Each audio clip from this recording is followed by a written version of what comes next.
Aujourd'hui, je vais vous parler de l'impact du monde numérique sur un concept qui s'appelle la sérendipité. C'est un mot bien compliqué pour dire quelque chose que tout le monde connaît, c'est la possibilité de découvrir au hasard des choses qu'on ne cherchait pas.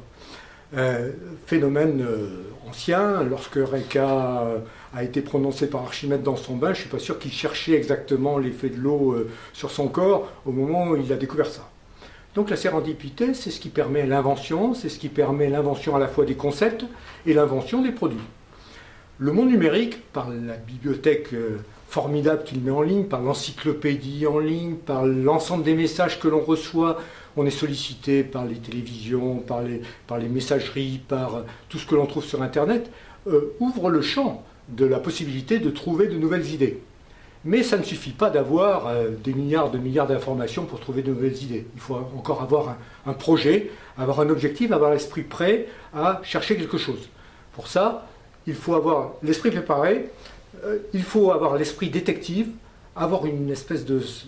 aimer découvrir de nouvelles choses, trouver des bruits faibles qui vous permettent de détecter de nouveaux phénomènes dans l'univers ou de nouveaux phénomènes physiques. Et ça demande une espèce d'état d'esprit, d'ailleurs que la navigation Internet favorise.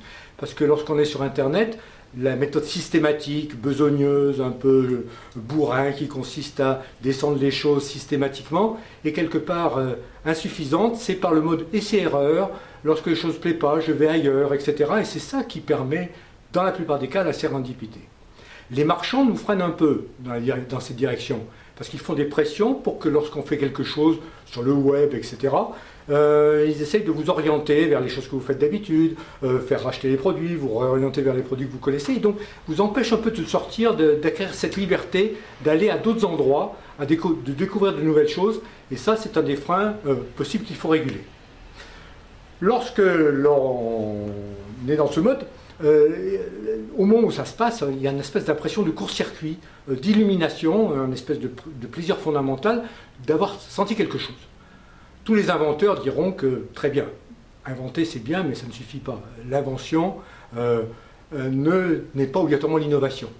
Et lorsqu'on a inventé quelque chose, il faut être capable ensuite, on sait très bien, c'est 10% d'inspiration et 90% de transpiration, il faut être capable de transformer l'essai.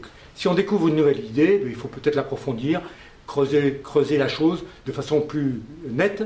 S'il s'agit d'un nouveau produit ou d'un nouveau service, là encore, il va falloir créer le prototype, etc. Mais aujourd'hui, le monde numérique est un extraordinaire favoriseur de sérendipité.